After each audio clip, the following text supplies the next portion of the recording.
The letter arrived on a Tuesday, smelling faintly of lavender and ink, and Eliza Calloway read it 3 times before she allowed herself to believe that a man in the Montana Territory was willing to marry a woman he had never seen. She sat at the narrow kitchen table of her sister's cramped Philadelphia row house, the letter pressed flat against the worn wood, and let the words wash over her again. His name was Colt Reardon. He was 31 years old.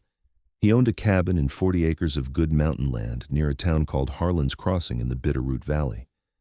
He was, he wrote in his careful and slightly uneven hand, a man of few words but honest intentions, a man who had spent too many winters alone and had come to the conclusion that a life without a partner was a life half-lived. He wanted a woman who was not afraid of hard work, who could tolerate cold winters and long silences, and who would be treated with respect and fairness for all her days. Eliza was 24 years old, the daughter of a printer who had died of typhoid 2 years prior, leaving her with nothing but a modest education and the sort of quiet stubbornness that people in Philadelphia mistook for shyness. Her sister Margaret had been kind enough, had offered her the spare room with its peeling wallpaper and its view of the alley, but Margaret's husband Harold had made it abundantly clear through long sighs and pointed silences that 3 adults in a small house was 1 adult too many. Eliza had applied to the matchmaking agency on a gray Thursday morning in the autumn of 1882, filling out the form with her hands trembling slightly, telling herself it was merely to see what sort of men wrote in from the territories, telling herself she was under no obligation whatsoever. And then Colt Reardon's letter had come, and something in the steady simplicity of his words had reached past her fear and touched something solid in her chest. She wrote back the same evening. 3 letters followed in quick succession over the following 2 months, each one growing a little longer, a little warmer, a little more honest. He told her about the elk that came down from the ridgeline in late October, and the way the first snowfall turned the whole valley into something that looked like it belonged in a painting. She told him about the printing press her father had loved, about the way ink smelled, about the small library she had spent most of her childhood in. He did not write beautifully, but he wrote truthfully, and Eliza had long since learned that the 2 things were rarely found together. By December, she had agreed to come. The train west from Philadelphia took 4 days, stopping in Chicago, then Omaha, then carrying her northwest through country that grew wilder and bigger and more impossibly open with every passing mile. Eliza sat with her nose pressed against the cold glass of the window and watched the great flat plains of Wyoming give way to the first dark suggestions of the Rocky Mountains, and she felt something she had not felt in a very long time.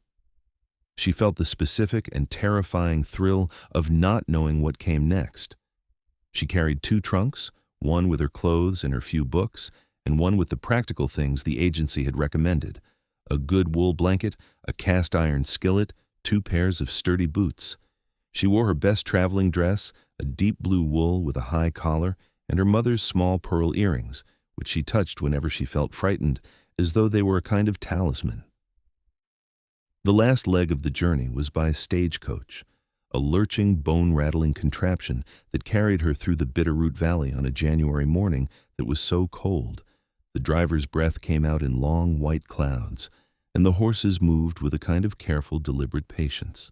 The mountains rose on either side of the valley like walls built by something that had no interest in being reasonable about scale. They were white above the tree line and dark green below it, enormous and utterly indifferent, and Eliza found herself gripping the edge of the seat with both hands, not from fear exactly, but from the overwhelming physical sensation of being very, very small in a very, very large world. Harlan's Crossing came into view just after noon. It was smaller than she had imagined, which was saying something because she had imagined it small. A main street of perhaps a dozen buildings, a general store, a saloon, a post office, a blacksmith, a church with a modest steeple, and a scattering of houses along either side of the road. The mountains framed it on 3 sides. A creek ran behind the buildings on the west end, and she could hear it even over the sound of the stagecoach wheels on the frozen ground.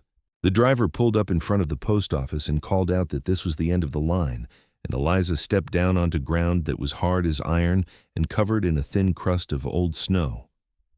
She straightened her coat, tucked her chin against the cold, and looked up and down the street. He was standing in front of the general store.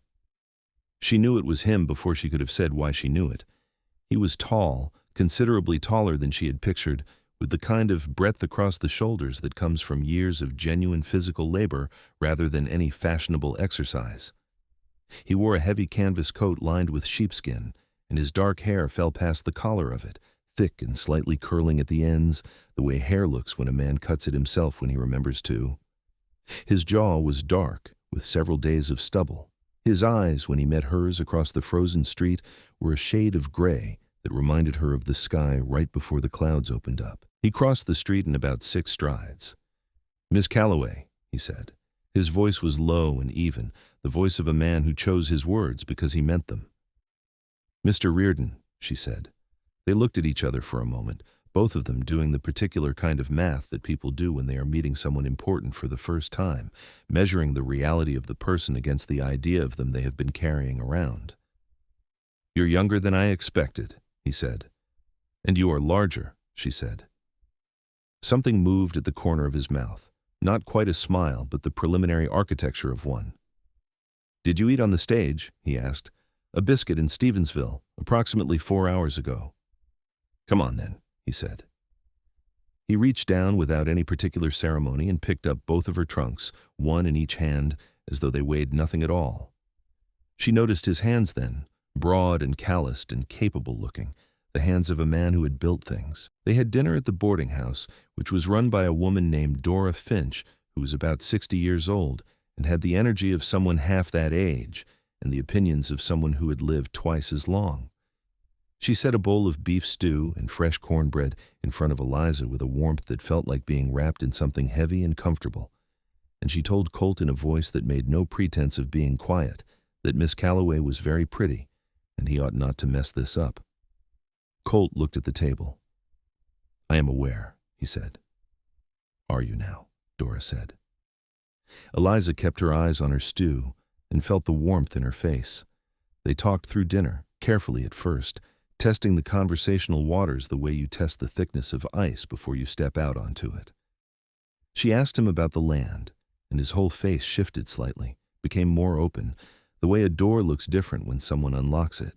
He told her about the cabin, about how he had built it himself over the course of one long summer 7 years ago, about the barn, about the 2 horses, about the creek that ran along the lower pasture. He told her about the elk, and about a black bear that had gotten into the root cellar the previous autumn and eaten all of his carrots. "You are very fond of the land," she said. "It is honest," he said. "It does not pretend to be something it is not." She considered this. "No," she agreed. "I suppose it does not." The Reverend James Whitmore married them the next morning in the little church with the modest steeple. Dora Finch was the witness, and the blacksmith, a large, good-natured man named Pete Halverson, stood in the back and removed his hat. It was a brief ceremony, practical and sincere, and when Colt slid a plain gold band onto Eliza's finger, his hand was very steady, and his eyes were on hers, and she thought that whatever came next, this man was not a coward, and he was not a liar, and those 2 things were more than she had any right to expect. Afterward, Colt loaded her trunks onto the wagon, and they drove out of town under a sky that was the color of brushed pewter, the mountains watching them go. The road to the cabin climbed steadily for about 6 miles, moving from the valley floor up into the foothills through timber that grew thicker and darker as the elevation rose. Eliza sat on the wagon bench beside Colt, with a heavy wool blanket across her lap, and watched the country come at them, and tried to feel ready for it, and found that she could not quite manage that, but that she could manage something adjacent to it, which was a kind of open willingness to see what happened. Colt handled the horses easily, with the casual competence of someone who had been doing it for so long it had become like breathing. He did not talk much on the drive, but the silence between them was not uncomfortable.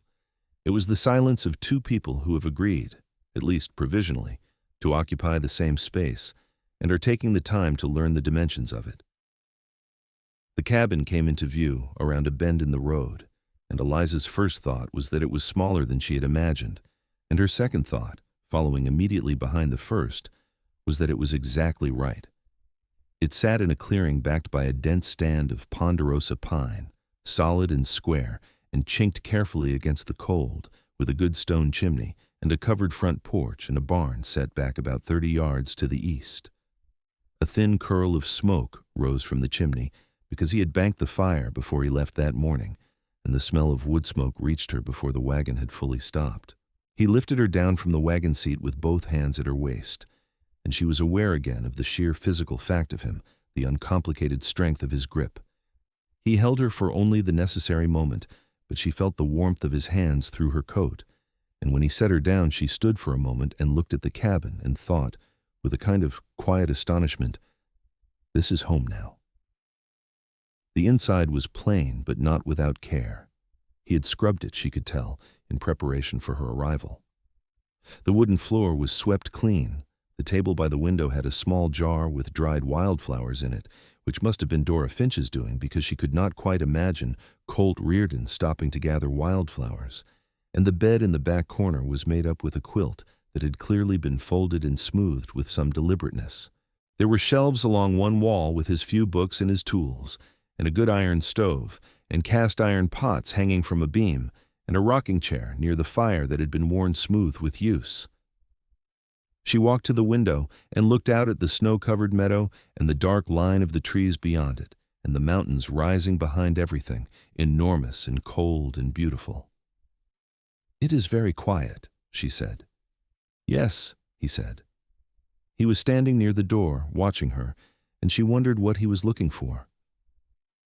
"I find I do not mind it," she said. He nodded once as though that had been the answer he was waiting for. The first 2 weeks were a careful negotiation of space and habit. Eliza was not a fragile woman, and she did not intend to be treated like one, and she made this clear in practical ways, by learning how the stove worked and mastering it, by carrying wood from the stack beside the barn without being asked, by going through his supplies and organizing them with a systematic thoroughness that made Colt stand in the doorway of the root cellar and look at her with an expression she could not quite read. "You do not have to do all of that," he said. "I am aware," she said, exactly as he had said it to Dora Finch. "I want to." He watched her for another moment. "All right," he said. She learned the rhythms of his days. He rose before dawn, every day without exception, and by the time the sky had gone from black to dark blue, he had already been to the barn and back, had already fed the horses, and the 3 chickens that lived in a small coop attached to the barn's south side had already split enough wood for the morning. He was a man built for this kind of life, not just in his body, which was enormous and capable and seemingly impervious to cold, but in his temperament, which was patient and steady and thorough in the way that mountain country requires a person to be if they intend to survive it. She cooked. She was good at it, better than she had given herself credit for, and she found that there was a particular satisfaction in feeding a man who was doing genuine physical work, in watching him eat with the uncomplicated appetite of someone who had actually earned his hunger. She made biscuits, and she made bean soup, and she made a beef stew that Colt ate 2 bowls of one evening without saying anything, and then looked up and said, "That is the best thing I have eaten since my mother's table." And the sincerity in his voice made something in her chest ache in a way she could not entirely account for. In the evenings they sat by the fire, and she read to him, because she had discovered early on that he could read well enough but did not love it the way she did, and that he was happy to listen while she read aloud. She started with a novel of adventure, and he listened with the same focused attention he brought to everything. And when she looked up from the page, he was usually watching the fire, but sometimes he was watching her. One evening, toward the end of their second week, the temperature dropped sharply and the wind picked up after dark, and Eliza lay in the bed, listening to the sound of it moving around the corners of the cabin. Colt was asleep, or seemed to be, in the narrow cot he had set up against the far wall. He had not suggested sharing the bed, and she had not suggested it either, and they were both being very careful and very polite about it, navigating the specific awkwardness of 2 strangers who were legally married and practically living like considerate acquaintances. But in the night she heard something she had not heard before. A low, rolling sound that seemed to come from everywhere at once, from inside the mountain itself. She sat up. "What is that?" She heard him shift in the cot. "Rockslide," he said. "Up on the north ridge. Not close." "How can you tell?" "Sound of it," he said. "Too muffled to be close. Go back to sleep, Eliza." It was the first time he had used her given name without the formal prefix, and she found, lying back down in the dark with the wind moving around the cabin and the mountains doing whatever mountains do in the night, that she liked the sound of it in his voice very much. By the beginning of February, she had settled into the life of the place with a thoroughness that surprised her. She had learned which boards on the porch creaked and how to bank the fire to last through the coldest part of the night, and how to read the sky for the particular quality of cloud that meant real weather coming. She had begun to understand the specific kind of silence the mountains made, which was not an absence of sound, but a presence of a different order of sound, wind in the pines and the creek below the meadow, and the occasional call of something wild in the dark timber. She also began to understand Colt Reardon with somewhat more precision than she had managed in Philadelphia through 3 letters. He was not, as he had said, a man of many words. But the words he used were true, and she found that she had developed a way of reading the spaces between them, the slight tension around his eyes when something was worrying him, the way his hands went still when he was thinking hard about something, the almost imperceptible easing of his whole body when he came in from the cold and found her at the stove in the cabin, warm and smelling of food. He noticed things about her, too. She caught him watching sometimes, not in a way that made her uncomfortable, but in the way of someone who is paying close attention because the subject genuinely interests them. When she was working, he watched her hands. When she was reading, he watched her face. One afternoon, she was trying to coax the fire in the stove back to life after letting it get too low, and she was on her knees in front of it getting more frustrated than she wanted to admit, and he came in from outside, took the poker from her hand without any comment, and had the fire going properly in about 40 seconds. He handed the poker back and straightened up, and she was still kneeling and he was standing, and they were very close together. And the look on his face was something she had not seen before, careful and intent and very serious. "Thank you," she said. "It is a particular technique," he said, "with this stove. The damper has to be at a specific angle. Will you show me?" "Next time," he said. And he stepped back and the moment passed, but it had been there, and they both knew it. Valentine's Day came on a Wednesday, and Eliza thought nothing of it until she came in from the chicken coop that morning and found a small package on the kitchen table wrapped in brown paper and tied with a piece of red thread. Inside was a bar of lavender soap, which she recognized from the general store in town. There was no note. She stood holding it for a long moment and felt something inside her shift very quietly, like a key turning in a lock that has been stiff for a long time.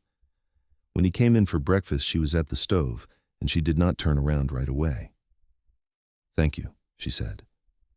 "I saw you were nearly out," he said, which was true, and was also not the point, and they both knew that too. She turned around then. He was hanging up his coat, and she looked at him, the broad shoulders, the dark hair, the gray eyes, the careful, contained way he moved through the world, and she felt the full weight of something she had been not feeling for several weeks now, which was that she was in the process of falling in love with her husband. It was not a comfortable feeling. It felt large and slightly frightening, the way the mountains had felt when she first saw them from the stagecoach. But she had made her peace with the mountains, and she supposed she would make her peace with this too. March came in hard, with 2 heavy snowstorms back to back that kept them both inside for the better part of a week. They were, by this point, comfortable enough with each other that the confinement was not unpleasant. They played cards in the evenings, and she taught him a game her father had liked, and he picked it up with the same quiet, methodical competence he brought to everything. They talked more during those snowbound days than they had talked in all the preceding weeks combined, and she learned about his childhood, about a farm in Missouri, about a father who had been difficult in the particular ways that men with hard lives and harder pride sometimes become difficult, about a younger brother named Thomas who had gone to California and who he had not heard from in 2 years. She told him about her father's printing press and about a teacher she had loved in school who had died of influenza, and about the specific texture of loneliness that comes from living in a house where you are tolerated but not wanted. He listened with his elbows on the table and his hands folded and his eyes on her face, and he said, "Nobody here is going to merely tolerate you. She looked at him. "I mean that," he said. "I know you do," she said. And she did. The snowstorms ended, and the sky cleared to a bright, cold blue, and the world outside the cabin was so purely white and still, it looked like something dreamed. Colt took her out on the snowshoes the day after the second storm broke, walking out across the meadow and up into the lower timber, and she had never been on snowshoes before, and fell twice in the first 100 yards. And both times he was there with one large hand extended to pull her upright, and both times she was laughing before she was fully on her feet. And the second time she saw him smile, a real smile, wide and genuine and transforming, and she thought that she had been right to come. In April, the snow began to melt in earnest, and the mountains released everything they had been holding.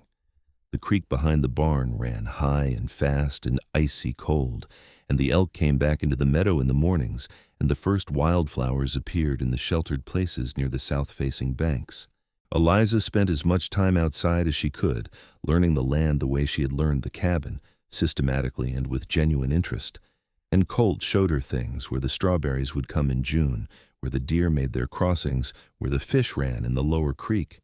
He was teaching her without saying he was teaching her, which she found typical of him and also very kind. One evening in late April, after supper, they were sitting on the porch watching the last of the light leave the mountains, and he said, out of the quiet, "I want you to be happy here." She turned to look at him. He was looking at the mountains. "I think I might be," she said. "I think it is possible that I am already, somewhat." He looked at her then. "Somewhat," he repeated. "I've never been recklessly optimistic," she said. "No," he said. He was quiet for a moment. "You wrote in your letter, second letter, that your father taught you not to count on things." "Did I?" She considered it. "Yes, I suppose he did." "I'm not going anywhere," Colt said. "I want you to know that." She looked at his profile, the strong line of his jaw, the steady eyes, the way the failing light lay across the planes of his face. "I know," she said. And then, very quietly, "I'm glad." He reached over without looking at her and took her hand, where it rested on the arm of the porch chair, and covered it with his. And they sat like that, while the light went out of the mountains and the first stars appeared, and she thought that if her father could see her now, he would understand that sometimes counting on things was not recklessness at all. That night, when they came inside and the lamp was lit and the fire was low and comfortable, he did not go to the cot. He stood for a moment in the middle of the cabin and looked at her, and there was nothing ambiguous in his face. "Eliza," he said. "Yes," she said, and meant it the way he meant it. May came soft and full of green, the kind of spring that the mountain country produces after a long winter, extravagant and slightly unbelievable. The meadow went from white to gold to green in what seemed like only a few weeks, and the aspens leafed out along the creek and turned the whole lower valley into a shimmering, shifting curtain of pale gold green. Eliza stood at the edge of the meadow one morning with a cup of coffee in her hands and watched a pair of sandhill cranes move through the tall grass below the fence line, and felt a happiness so large and clean it was almost like pain. Colt came up beside her. He smelled of the barn and wood smoke and himself, which was a smell she had come to know the way you know the smell of a place that belongs to you. "Cranes," she said. "They come every year," he said. "Same pair, I think." "How can you tell?" "The female has a bend in her left wing. Old injury. They come back every May." She looked at him. "You have been watching them?" "For 4 years," he said. He was quiet a moment. "It is easier with someone to tell it to." She reached up and took his hand. There were neighbors, 2 families within a reasonable distance. The Halverson family, Pete the blacksmith's brother Jonas, who had a homestead claim about 3 miles north with his wife Beatrice and their 4 children. And the Grahams, a young couple, Will and Nora, who had come up from Missoula the previous year and were still figuring out what they were doing, which everyone in the valley found endearing and slightly alarming in equal measure. Nora Graham was 22 and had red hair and a temper that went with it, and a laugh that could probably be heard in 2 counties. She came riding over one afternoon in mid-May on a horse that was too big for her and leaped down from the saddle with a total disregard for her own safety. and introduced herself to Eliza with both hands extended and the declaration that she was absolutely desperate for female company, and had been told by Dora Finch that Colt Reardon had gotten himself a wife from Philadelphia, and that she intended to be the first to welcome her properly. Eliza liked her immediately. They became friends with the particular speed that women become friends when they are both somewhat isolated and both sensible enough to recognize that friendship, real friendship, is too valuable to approach at a cautious pace. Nora rode over twice a week, or Eliza walked the 2 miles down to the Graham cabin, and they drank coffee and talked about everything: their husbands, the land, the difficulty of bread at altitude, the particular male tendency to communicate important emotions through the act of chopping wood. "Will chopped an entire cord last week," Nora said one afternoon, sitting across the table from Eliza with both hands wrapped around a mug. "An entire cord in 2 days. I asked him what was wrong, and he said nothing. Nothing at all. Everything was fine. There is now enough wood stacked at our place to last 3 winters. "What was wrong?" Eliza asked. "He was worried about money," Nora said. "Took me 4 days and a considerable amount of patience to get it out of him. Men in this country communicate through labor. It is a fact you must accept." Eliza thought about the way Colt had fixed every loose board on the porch the week after she had asked him how he felt about the 2 of them, the way he had reorganized the entire root cellar after she had cried quietly one night when she thought he was asleep, the way he chopped wood as though personally offended by its existence whenever something was weighing on him. "I had noticed," she said. Summer arrived with a generosity that seemed almost apologetic for the length of the winter, and the days stretched long and gold and warm, with cool nights and skies so clear and full of stars that Eliza had taken to sitting on the porch long after dark just to look at them. Colt worked from before dawn to after dusk in the long summer days, the 40 acres being no small undertaking for one man, and she worked alongside him as much as she could, and he let her, which she appreciated, and corrected her gently when she did something incorrectly, which she appreciated even more. He had a quality she had come to think of as the capacity for quiet respect, meaning that he treated her capabilities as a given rather than a surprise, that he did not make a production of her competence when she demonstrated it or seem alarmed when she failed to know something she had never had occasion to learn. He just showed her, and then expected her to know it going forward, and she found that this straightforward faith in her was more nourishing than any amount of elaborate praise would have been. She was hanging washing on the line behind the cabin one morning in July when she heard horses on the road and looked up to see 2 riders coming through the timber above the cabin at a pace that seemed slightly faster than usual. She wiped her hands on her apron and went to the corner of the cabin where she could see them better. One was a man she did not know, lean and dark-haired and riding badly, as though he was not entirely comfortable in the saddle. The other was Pete Halverson from town, and his face had the look of a man bringing news he did not enjoy carrying. Colt came out of the barn, and she watched the 3 men talk. She could not hear the words from where she stood, but she could see the set of Colt's shoulders, the way he went very still for a moment, and then nodded once, the way Pete Halverson kept touching the brim of his hat in the nervous way men do when they are sorry for something. The riders left. Colt stood in the yard for a moment looking after them, and then he turned and came toward the cabin, and his face was closed in a way she had not seen before. "What happened?" she said. Not a question. She could tell it was bad. "Thomas," he said, his younger brother. She stepped toward him. He let her take his hands. She could feel the tension in them, the slight tremor that a man like Colt would not allow anywhere visible except in the place where he was touching something or someone he trusted. "He was in Butte," Colt said. "Mining camp. There was an accident in the shaft 3 months ago." She held his hands more firmly. "I'm so sorry," she said. He nodded.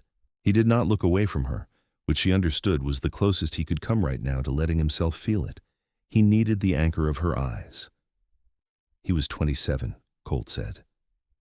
She moved without thinking, stepping into him and wrapping her arms around him, and after a moment his arms came around her and held her with a strength that had something desperate in it, and she felt his chest expand with a breath that was too slow and too careful, the breath of a man not allowing himself to fall apart, and she held him tighter and said his name, just his name, quietly, twice, and felt him exhale. They stood like that for a long time in the summer morning with the washing on the line behind them and the mountains watching from every direction, and she thought that this was what she had not known to hope for when she had filled out the matchmaking form in a gray Philadelphia morning. This specific particular thing, the ability to be a shelter for someone, the ability to be the person they turned to. She had hoped, in some abstract way, for love. She had not known to hope for this, for being needed in the way that Colt Reardon needed her right now, and she found that it was larger and more real and more precious than she had known love could be. He took a day to grieve in the quiet way he did everything, and on the second day he went back to work. And she let him, because she understood that the work was also a part of it, and she made sure the meals were good and the evenings were warm, and when he sat up by the fire after she had gone to bed, she did not call him back, because she understood he needed the dark and the quiet and the fire. On the third day, he came to bed at a normal hour and lay beside her and said, into the dark, "He would have liked you." "Tell me about him," she said. So he did. He talked for a long time, more words than she had heard from him in any single evening, about a boy who had laughed easily and gotten into trouble with equal ease, who had been terrible at farming and brilliant with figures and had gone to California with $20 and a plan that changed every 6 months. She lay beside him and listened to all of it, and sometime in the middle of the story she fell asleep with her head on his shoulder, and she felt him press his lips to the top of her hair, and she did not open her eyes. August was hot and golden, and the work of the summer was beginning to wind toward harvest, and Eliza had established herself in the community of Harlan's Crossing with a thoroughness that still slightly surprised her. She helped Beatrice Halverson with the new baby, attended the church's small social gatherings, and had become, by general informal agreement, the person who taught the 3 older Halverson children their letters and numbers twice a week, there being no school teacher in Harlan's Crossing and no immediate prospect of one. Colt watched this expansion of her world with a quiet pleasure that she could read in him now without effort. He had come to town one afternoon to find her standing on the porch of the Halverson house, explaining long division to an 8-year-old with the same focused calm she brought to everything. And he had stood back and watched for a moment before she saw him, and when she did see him and raised a hand in greeting, the look on his face was one she had not seen on it before, something that was somewhere between pride and tenderness, and something else she could not quite name, something very simple and very total. It was the look of a man who was completely certain.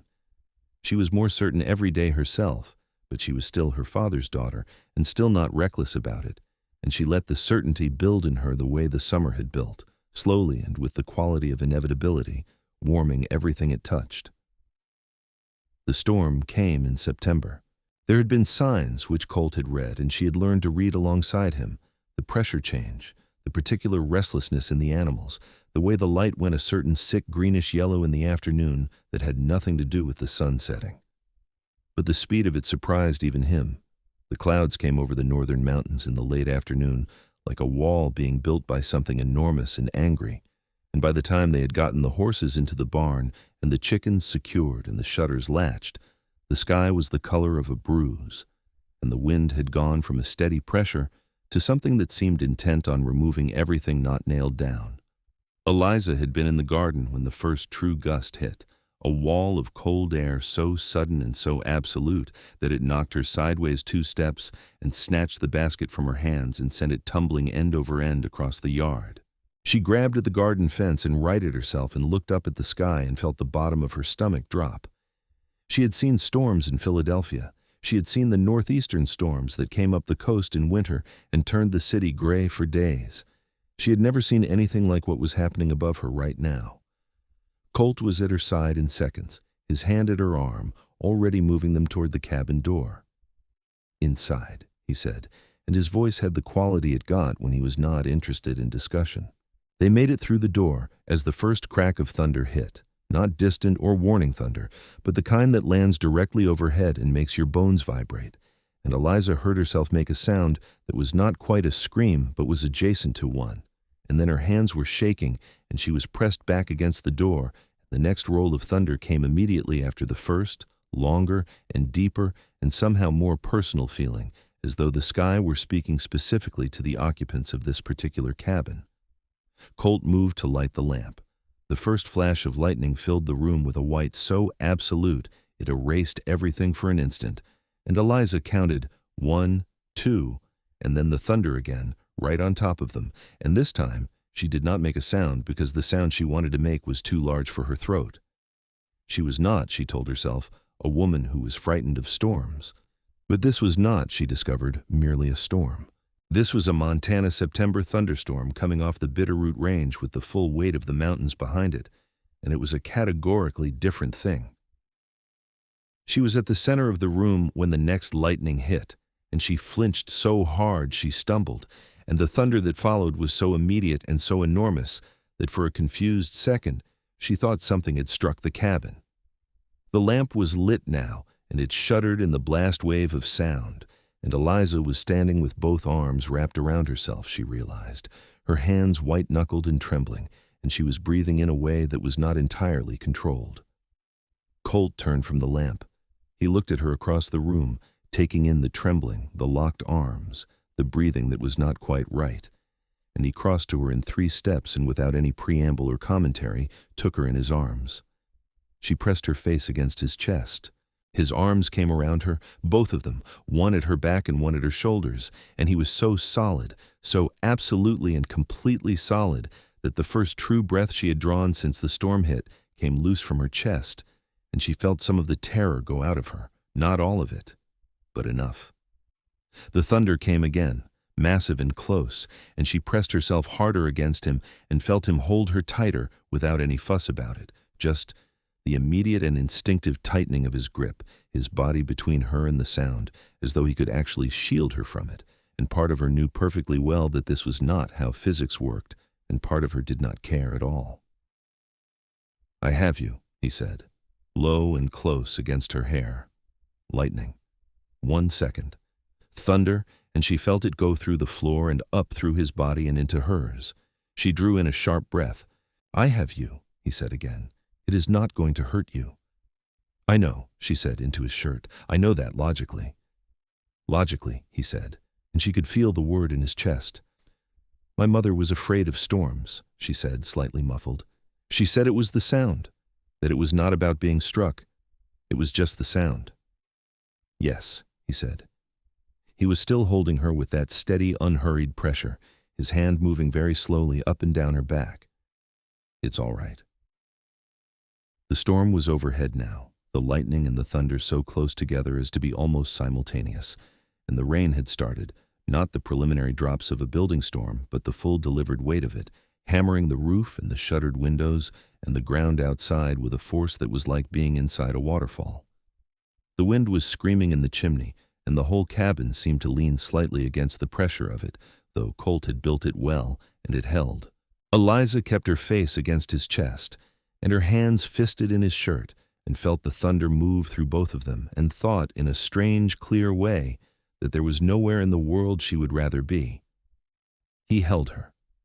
Through the worst of it, through the 15 or 20 minutes when the storm was directly above them, and the lightning was nearly continuous, and the thunder was a physical presence in the room, he held her.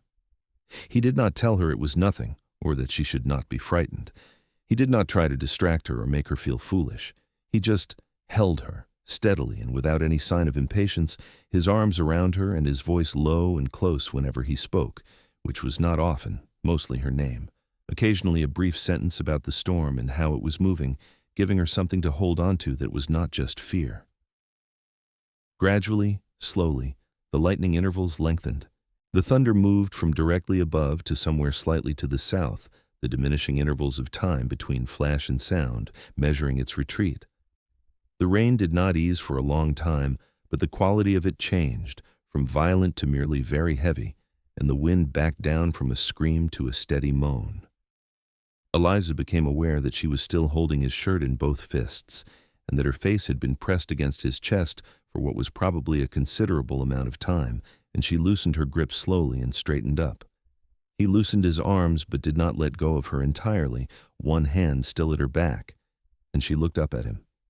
His face was close. His gray eyes were on hers with the same steady attention they always had, but there was something in them she had not seen quite like this before. He was looking at her the way you look at something you have made your peace about, the way you look at the mountains when you have stopped fighting the size of them and started just living alongside it. "Thank you," she said. "You are shaking," he said. "I am aware," she said, and his mouth moved, that not quite smile. "Sit down," he said. He guided her to the rocking chair by the stove, which was warm, and she sat down, and he put more wood in the stove, and then went to the shelf, and came back with a tin cup of something that turned out to be the whiskey he kept for practical purposes, a small measure of it. "I do not generally drink whiskey," she said. "Tonight is a particular occasion," he said. She drank it. It burned in a way that was not unpleasant, and she felt the last of the shaking begin to ease. Colt pulled the other chair close and sat across from her, elbows on his knees, watching her with that careful attention. The lamp was warm and steady now that the worst of the wind was gone, and the rain on the roof had become almost comfortable, the way rain on a roof becomes comfortable once the terror of what made it is past. "I have been afraid of thunder since I was 6 years old," Eliza said. "A storm destroyed the printing shop. My father was in it. He was not hurt, but for about 20 minutes we did not know that. My mother stood at the window with both of us, my sister and me, and she was so terrified, and that has never, in 18 years, gone away." Colt nodded. He was quiet for a moment. "Some things get in early," he said. "And they stay." "Yes," she said. She looked at him.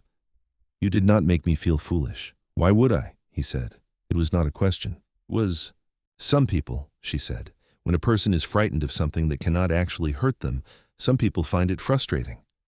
"You were frightened," he said. "I am your husband. What on earth would be the point of frustration?" She looked at him for a moment and felt the thing in her chest that she had been calling love for several months now expand and clarify, become something more specific and more solid, the way a shape in fog becomes a building as you get closer to it. "Colt?" she said. "Yes?" "I love you," she said. She had not planned to say it. It simply came out of her, direct and plain and entirely without strategy. He was very still for a moment. His gray eyes moved over her face with the focused attention she had come to know so well, and she could see him taking it in, not the words exactly, but the fact of them, the weight and sincerity of them. "I know," he said, and then quietly, "I love you too. I have for a while." "How long?" she said. "Oh, the morning you fell off the snowshoes," he said. "The second time. You were laughing before you hit the ground." She laughed now, a small surprised laugh. "That was February." "Yes," he said. He reached over and took her hand and turned it over and held it in his. "I did not want to say it before you were ready." "You have been very patient," she said. "I'm a patient man," he said. "I know," she said. "I noticed." He brought her hand to his mouth and pressed his lips against the back of it, and she felt it all the way through her, and outside, the rain was still falling and the mountains were still there, enormous and dark and permanent, and the lamp was warm, and the fire was warm, and she was warm, thoroughly and completely and permanently warm, in a way that had nothing to do with the stove. The autumn came on fast and brilliant, the aspen stands in the valley burning gold and orange against the dark green of the pines, the air thinning and sharpening to the clean, cold clarity of high country October. The harvest was good, and Colt had brought in enough to see them comfortably through the winter, and the root cellar was full, and the woodpile was substantial, and there was a quality to the days that felt, Eliza thought, like being settled. Not in the passive sense, but in the geological sense, like something that had found its place and was not going to move. She told Nora about the storm and about what had been said after it, on one of their regular visits, and Nora listened with her chin in her hand and her green eyes very warm. "I knew it," Nora said. "I told Will the moment I met you. I said that woman is exactly right for Colt Reardon, and he is going to fall completely and thoroughly in love with her." "Did Will agree?" Eliza asked. "Will said Colt was not the falling type," Nora said. "I told him that nobody thinks they are the falling type until they are already falling." Eliza smiled. "How did you know? About me, I mean." "You laughed at his silences," Nora said. "Most women would have been nervous by them. You just sat in them as though you owned them. I thought, That woman is going to be all right. Dora Finch threw them a small supper at the boarding house in October, partly as a belated wedding celebration, and partly because Dora was always looking for a reason to cook for large numbers of people, and half of Harlan's Crossing came. The Halverson family, Nora and Will, the Reverend Whitmore and his shy wife Lydia, Pete the blacksmith and a few of the other men from town, and Eliza stood in the warm, crowded room with a cup of cider in her hands and watched Colt across the room talking with Jonas Halverson, and felt the particular and specific pride of knowing a man well enough to know what his ease looks like, to know that the slight relaxation in his shoulders meant he was comfortable, that the way he was standing meant he was engaged in the conversation rather than merely enduring it. He caught her eye across the room and held it for a moment, and the look that passed between them was one of those silent, complete communications that only people who know each other very well can manage, a whole sentence in a glance, something that meant both, "I see you and I am glad you are here," and also something else, something smaller and more private and not for the room. She lifted her cup slightly. He almost smiled. Dora Finch appeared at her elbow. "Radiantly happy," she announced, loudly enough for approximately 8 people to hear. "I knew it. I knew from the moment he came in here looking like a man who had swallowed something unexpected and did not know if he liked it yet." "Dora," Eliza said. "You look the same, by the way," Dora said comfortably, both of you looking at each other like you were trying to read very small print from a distance. Very charming. Eliza laughed. "You are terrible," she said with genuine affection. "I am accurate," Dora said, and patted her on the arm and moved away to tell someone else something loudly true about themselves. November brought the first real cold of the coming winter, and the snow that fell in early November stayed, the ground too cold now to absorb it. Eliza had been in the mountains for nearly a year, and she found to her genuine and slightly awed surprise that she was not afraid of the winter. She had been afraid of it all spring and summer, in the abstract way, the way you are afraid of a thing you do not know yet. But she had learned the winter. She had learned what it asked of you, which was attention and preparation and a willingness to be genuinely still in a way that modern life in a city never asked of a person. The winter asked you to pay attention to everything, to the quality of the cold and the character of the snow and the behavior of the animals. It was demanding, but its demands were honest. She was, she thought, becoming a woman of the mountains, not yet, not fully. That would take years, and she knew it, but she was pointed that way, leaning into it, and she found that she wanted to be, that the prospect of years of this life in this place with this man produced in her something that was the opposite of fear. One morning in November, standing at the window with her coffee and watching the first thin gray light come over the eastern ridge, she thought of Philadelphia, of the printing shop and the gray row house and Margaret's kitchen and the form she had filled out with trembling hands. She thought of the letter that had smelled of ink and been written in uneven hand, of the word honest, of the word intentions. She thought of a man standing in front of a general store in a town at the foot of the mountains, crossing the street in 6 strides. Colt came up behind her and put his arms around her from behind and his chin on top of her head, looking out the window with her at the snow-covered meadow and the mountains. "What are you thinking about?" he said. "The day I arrived," she said. "What about it?" "That I was frightened," she said, "of everything. The mountains, you, the quiet, all of it." His arms tightened slightly. "And now?" he said. She leaned back against him. "Now I am not," she said. She felt him press his lips to her hair. "Good," he said. They stood at the window together until the light was full and the day had properly begun, and then she set down her coffee cup and he went to the barn, and she began her morning, and it was ordinary, and it was good, and it was hers. By the deep part of winter, December, and January of what had become 1884, they had settled into the life of the cabin with the particular comfortable ease that comes from 2 people who are genuinely suited to each other, having enough time and enough privacy to discover that fact fully. The long evenings were the best part, the fire and the lamp and her voice reading and his quiet listening. And then the conversations that grew out of whatever she had read, sometimes serious and sometimes not, and sometimes no conversation at all, but only the fire and the warmth and the simple animal pleasure of being close to someone you love in a place that is yours.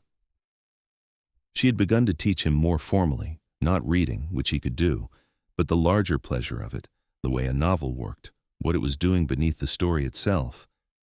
He was interested, genuinely, in the way she had noticed him become interested in things that mattered to him, with a focused and unhurried attention. He asked questions that were good questions, and she found that teaching him this deepened her own understanding in the way that real teaching always does. One evening in January, he came in from a long day in the timber and found her at the table working at something, and stopped when he saw what it was. She had found paper and a pen and was writing. "What are you writing?" he said. He came to look over her shoulder, and she let him. "A letter," she said, "to the agency." He was quiet a moment, reading. Then he said, "You are recommending it." "I'm telling the truth about it," she said, "which is that it was frightening, and that the outcome was beyond anything I had expected, and that I think any woman who is sensible and brave and willing to see what the world actually contains when she goes out to meet it, any such woman might find what I found." He was quiet for a long moment. She looked up at him. "I did not know you intended to write to them," he said. "I only decided recently," she said. "There may be another woman, somewhere, filling out a form with frightened hands. I would like her to know it is worth it." He looked at her for a moment with that look, the certain one. "You are a remarkable person," he said. "I know," she said, and she was smiling when she said it, and he was smiling back. And outside, the snow fell on the mountains, and the Bitterroot Valley was quiet and cold and tremendously, magnificently still. Spring came the way it always came, with the particular extravagance of country that has been holding its breath for months, and with spring came news that altered the comfortable shape of things in the best possible way. Eliza was sure of it before she said anything, being her father's daughter, and when she was certain she told Colt on a March evening when they were sitting by the fire after supper. He was very still for a moment after she told him. Then he looked at her. "You are sure?" he said. I am sure," she said. He reached over and took both of her hands in his, and the look on his face was one she had never seen on it before, something that was entirely unguarded and enormous, a kind of joy so large it seemed to take him slightly by surprise. "Eliza," he said. And then he did not say anything else for a moment because apparently he did not need to. She felt tears on her face, which surprised her, and then did not surprise her at all. Nora was the second to know, and Beatrice Halverson the third, and Dora Finch the fourth, and Dora immediately began planning what she called a celebration supper that was, in practice, an excuse for her to cook an enormous amount of food and express her extremely positive opinions about everything loudly for several hours. The summer of 1884 was spent in the specific particular mode of an approaching birth, which is to say that everything already being done was done with somewhat more attention to its future necessity and somewhat more emotion attached to all of it than could entirely be explained by the task at hand. Colt built a cradle, working on it in the evenings on the porch with the precision and care he brought to everything he made with his hands. She watched him work on it sometimes without him knowing she was watching, the large hands moving carefully over the small wood, planing it smooth, fitting the joints, and she thought about the kind of father he would be and found that she had very little doubt about any of it. He would be present, he would be patient, he would show rather than just tell. He would be steady in the way he was steady about everything, in the way that made everything around him quieter and more manageable. He would be wonderful. She told him this one evening. "You cannot know that yet," he said. He was being careful with himself, she could see, not counting on it yet, not quite letting himself be that certain. "I know you," she said. "I know what you are. That is enough." He looked at the cradle in his hands. "I want to do it right," he said. "You will not do everything right," she said gently. "Neither will I, but we will do it honestly and with good intentions, and that is what children need most." He looked at her. "Your father taught you that?" "My father taught me the opposite," she said. "By example. I learned this on my own." He set the cradle down and reached for her hand. She gave it. "Together," he said. "Together," she said. The boy was born in October of 1884, in the cabin that Colt had built with his own hands, with Beatrice Halverson attending as midwife, and Nora pacing outside the door with enough anxiety for several people, and Colt somewhere between Nora's anxiety and his own version of it, which was not pacing, but was a quality of focused stillness that she recognized as his particular way of holding something very important and very frightening steady. They named him James, after the reverend who had married them and after the month of the year in which Colt's brother Thomas had been born, a small private memorial. James Reardon arrived in the world with a considerable opinion of it, loud and red-faced and absolutely certain that his opinion was the correct one, and Colt held him for the first time with the careful precision of a man handling something of incalculable value, the enormous hands utterly gentle, and looked down at this small, furious person who was entirely new and entirely theirs, and his face was something Eliza would keep for the rest of her life, open and overwhelmed and certain all at once. "Hello," he said to the baby, quiet and serious, as though introducing himself properly. The baby stopped crying for about 10 seconds, apparently considering this. Colt looked up at Eliza. "He is perfect," he said. "He is very loud," she said. "Also perfect," he said. Nora had to be let in before she wore a path through the floorboards, and her reaction to baby James was what you would expect from Nora, which was immediate and vocal and entirely loving. Pete Halverson came the next day with a carved wooden horse that he had clearly been working on for some time. Dora Finch arrived with enough food to last a week and cried openly and without any apology, and then made them both eat. The winter of that year was spent in the new configuration, the two of them become three, the cabin become louder and more inhabited and full of the particular texture of early parenthood, which is to say, exhausting and miraculous and repetitive and brand new all at the same time. James had his father's gray eyes and his mother's determination, which Colt observed with a kind of amused, resigned love, noting that it appeared they had produced a person of very strong opinions, and that this was probably not going to get easier as the person in question grew larger. Eliza was good at it in the ways she had known she would be, and in ways she had not expected. She had not expected the physical fierceness of it, the animal completeness of holding her child, the way the love was not gentle at all but enormous, and sometimes frightening in its scope. She had not expected to look at Colt holding James in the evenings by the fire and feel that the happiness was too large for the room, that it was pressing against the walls of the cabin with the same force the storm had pressed against the shutters, and that unlike the storm, this was entirely welcome. She had written her letter to the matchmaking agency and received in return a letter from the agency director saying that 3 women had already written back asking specifically about opportunities in Montana. She hoped, writing back, that they were brave and sensible and open to everything, and that they would be lucky, not in the way of chance luck, but in the way of the luck that comes from saying yes to the right thing at the right time. The spring of 1885 came, and James learned to sit up and then to pull himself along on his stomach, and then, with the stubborn, focused determination of a person who was very much both his parents' child, to haul himself upright against the leg of the kitchen table and stand there trembling with the effort of it, looking around the room with a triumphant expression utterly disproportionate to the scale of the achievement and also absolutely warranted. Colt watched this from across the room and said nothing, but Eliza saw his face. "Go on," she told him. "You can be proud." "I'm extremely proud," he said. "I'm simply being contained about it." "You do not have to be contained," she said. He looked at his son, standing at the table leg with the expression of a man who has just summited a mountain. "He is 8 months old and he is standing," Colt said. "He is better at this than I was at 8 months, I'm certain." "To be fair," Eliza said, "you cannot verify that." "I feel it," he said, and she laughed, and James, startled by the laugh, sat down abruptly on the floor and looked up at them both with the expression of someone who has been robbed, and they laughed harder. Summer brought another journey to town, this time on business that Colt had been quiet about for several weeks, and when she asked him about it, he told her with the careful precision of a man who has thought a great deal about how to say something. He had an opportunity, he said. A man in Missoula was selling a larger parcel of land adjacent to their 40 acres, another 60 acres of good timber and lower meadow with a reliable creek.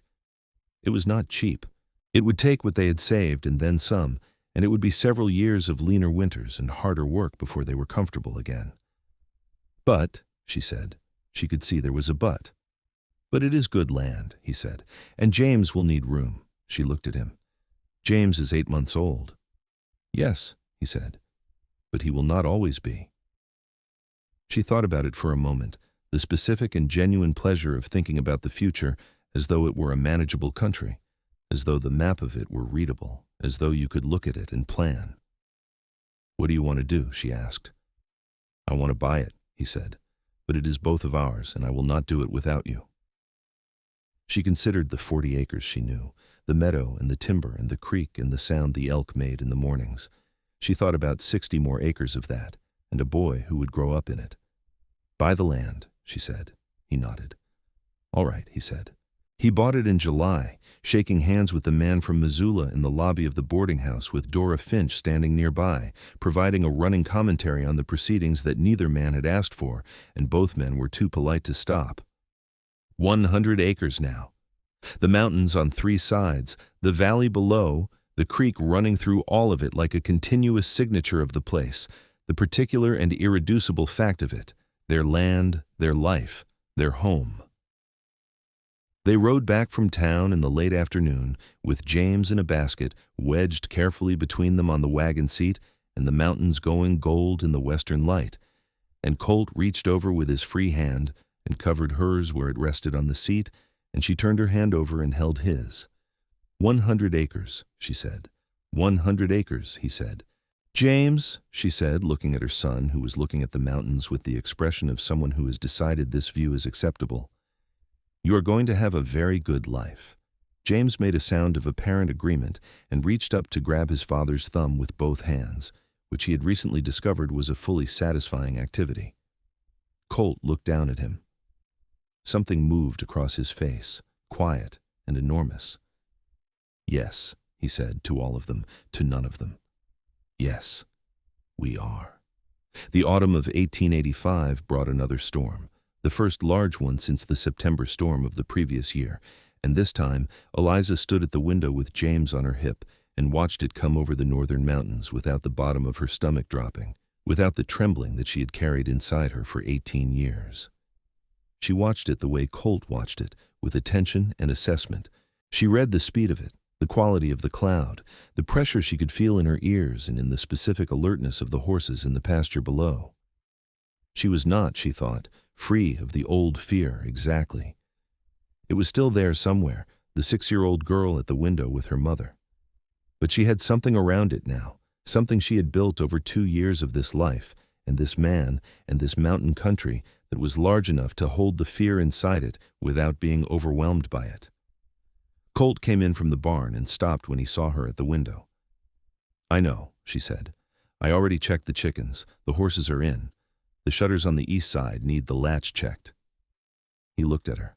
That certain look, the complete one. I will get the shutters, he said. The storm came in the late afternoon, and it was large, though not quite as large as the September storm of the previous year.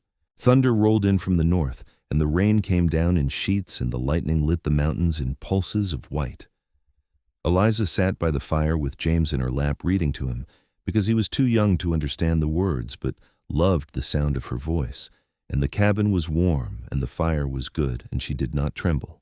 She felt instead something that was nearly its opposite, a kind of rootedness, a sense of being exactly in the right place, the storm outside, and the warmth inside, and the baby in her lap, and the man across the room who had turned from the window and was watching her with the same expression he had worn when he looked out at the cranes in May, something quiet and full and sure. When the worst of the thunder was over, she looked up from the book. You're staring, she said. Yes, he said. Why? He was quiet for a moment, in the particular way that meant he was deciding whether to say the full thing or a shorter version of it. Last year, he said, in the storm, you were shaking. I was, she said. And tonight, he said, you read to our son, and you did not shake once. She looked at him. No, she said. I did not. You're not the same person who got off that stagecoach, he said. And you are entirely the same person who got off that stagecoach." She thought about this, about the woman in the blue wool dress with her mother's pearl earrings touching them against her fear, standing in the cold street looking at a stranger who was crossing toward her in 6 strides.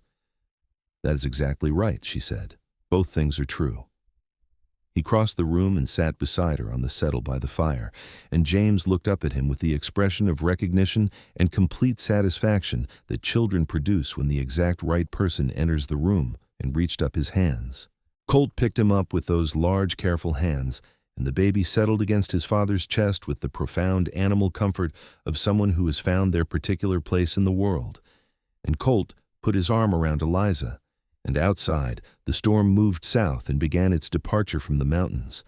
The thunder came one more time, distant now, rolling away down the valley like something leaving, and Eliza leaned into her husband's shoulder and felt nothing like fear. "I love this life," she said. It came out simple and complete, the way true things do. He pressed his lips to her temple. "So do I," he said. James made a sound of vigorous confirmation and grabbed a fistful of his father's shirt, and the fire cracked and settled, and the rain on the roof became the comfortable, familiar music of home. The winter that followed was long and full, the kind of winter that builds character in the people who lived through it, and stories worth telling for years afterward. A hard frost in November that took out 3 of the Halverson family's apple trees and sent Jonas Halverson into a mood that his wife Beatrice managed with the cheerful pragmatism of a woman who has been married to a particular man for a sufficient number of years to understand him entirely. Heavy snow through December that kept everyone closer to their own fires than usual, and long, cold, bright days in January that turned the valley into something that stopped the breath with its beauty. The light coming off the snow in a way that was almost aggressive, and the trees along the creek standing in their white coats like a procession of something solemn and northern. Colt and Eliza spent those months in the close, comfortable warmth of the cabin, which had been added to slightly in the autumn, a small second room built onto the back that gave James his own space and gave them back the privacy they had been politely pretending they did not notice was lacking. James was walking by Christmas, having arrived at that milestone with the same stubborn, focused effort he brought to everything, his father's quality of determination expressed through his mother's approach of thinking it thoroughly through first. He walked between them on Christmas morning across the cabin floor, one hand in each of theirs, navigating the geography of the place with extraordinary concentration and occasional triumphant wobbles. And Eliza looked across him at Colt, and Colt looked back at her, and something passed between them that could not have been put into words and did not need to be.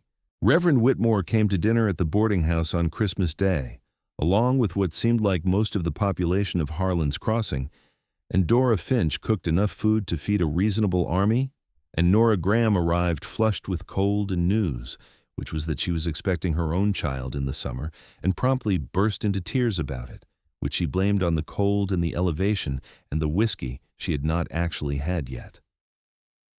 Will Graham shook Colt's hand for an unusually long time with an expression of profound relief, and Colt clapped him on the shoulder and said, "You will do fine," in a voice that meant he had seen Will Graham look at Nora in the way that men look at the people they have organized their whole lives around, and that he therefore had all the relevant information. Will looked slightly restored by this. "Was it terrifying?" he asked. "Yes," Colt said straightforwardly, "and the best thing I have ever done."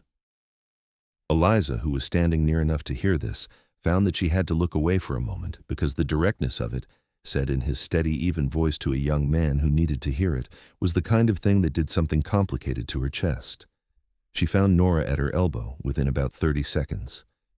"Did you hear that?" Nora whispered. "I heard it," Eliza said. "Mountain men," Nora said with an expression of satisfied helplessness. "Mountain men," Eliza agreed. Spring came late in 1886, April still cold and snow still on the ground, up through the middle of the month, and when it finally came, it came with a force that made up for the delay, the whole mountain country going from white to green in what felt like a matter of days.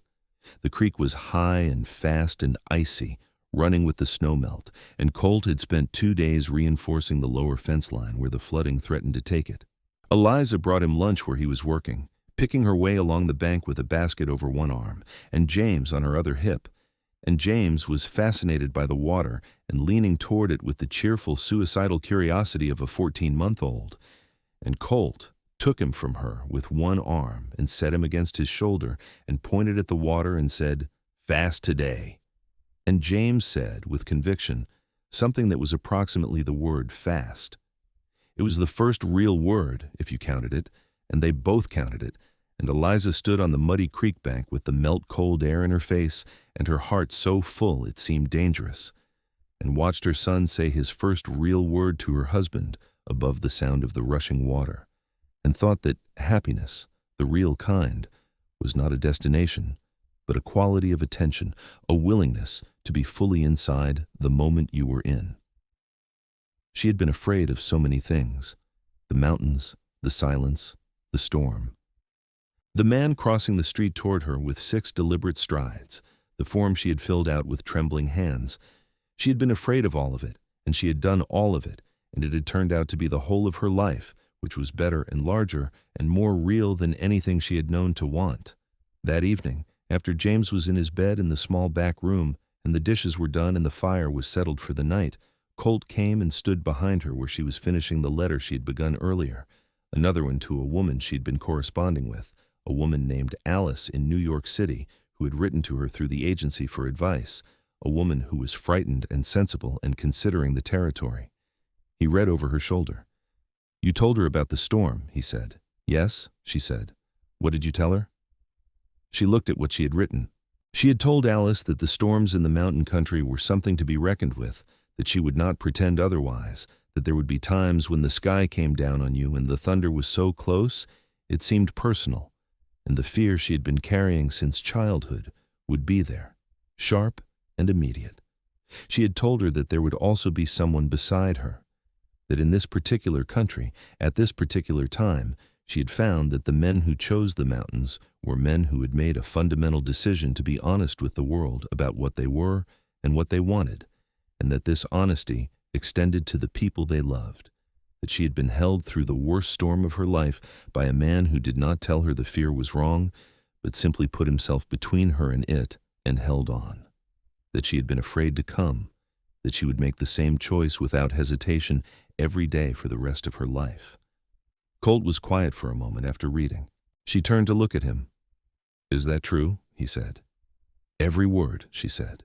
He looked at her for a moment with the complete look, the certain one that had been growing on him since the February afternoon on snowshoes when she had fallen a second time, and laughed before she hit the ground. And she looked back at him with the entirety of what she was and what she had become and what she intended to be, all of it shaped by this place and this life and this man. And the lamp was warm and the cabin was quiet, and somewhere in the back room their son was sleeping with the absolute, wholehearted unself-consciousness of a healthy child who is entirely sure of his place in the world. And outside the mountains were dark and enormous and permanent in the spring night, the creek running fast and cold in the dark, the sky above the valley thick with stars. She sealed the letter. "Come to bed," she said. He took the lamp. She checked the fire. They moved through the small, warm cabin in the familiar pattern of their nights, quiet and easy and entirely their own, and she thought of a line she had read somewhere, that a good life is not found but built, and that the building of it is the life itself. She had trembled through a storm in the dark mountains and been held through all of it by a man whose hands were large enough and strong enough and steady enough to hold against the worst of it, and she had found, on the far side of her fear, something she had not known to look for. Not safety exactly. Something better than safety. A home. Not just the cabin with its swept floors and cast-iron pots and the cradle that was already too small and would have to be built larger for whoever might come next, though it was that too. The home that is a person. The home that is the specific gravity of someone you love, the way a room changes when they walk into it, the way the world changes when they walk beside you in it. She had come west on a train and a stagecoach with 2 trunks and her mother's pearl earrings and all the fear she had accumulated in 24 years of being a person who counted on nothing. She had been met by a man in a sheepskin coat with gray eyes and 6 strides and honest intentions, and the kind of steady, quiet love that is not loud but is completely reliable, the kind that shows up in the dark and puts more wood on the fire and holds on. She had become, in the mountains of Montana in the years between 1883 and 1886, entirely herself. She had become, in the arms of Colt Reardon during a thunderstorm in September of 1883, entirely sure. And years later, when she was old and the mountains were still there, and the cabin had been expanded twice, and the 100 acres had children on them and then grandchildren, and when she sat on the porch in the evenings and watched the same light leave the same mountains in the same gold and amber and rose that it always had, and when the storms came in the autumn off the northern ridgeline, she still felt something when the thunder came close, something small and old and always familiar, the 6-year-old girl at the window. But she felt, louder and larger and entirely surrounding it, the other thing, the arms around her in the dark, the low voice saying, "I have you," the gray eyes and the 6 strides and the honest intentions and the life, the whole enormous, generous, honest life that had been on the other side of her fear, waiting for her to come and claim it. She had claimed it. She had been claimed. Outside the cabin windows, the mountains rose, white above the tree line and dark green below it, and the creek ran over its cold stones in the dark, and the stars came out above the Bitterroot Valley in their thousands, the same stars that had watched over all of it from the beginning, impartial and enormous and entirely unconcerned with the smallness of the lives below them, which were not small at all, which were in fact precisely as large as lives are when they are lived fully and truly and without apology, in the only place that was ever really home.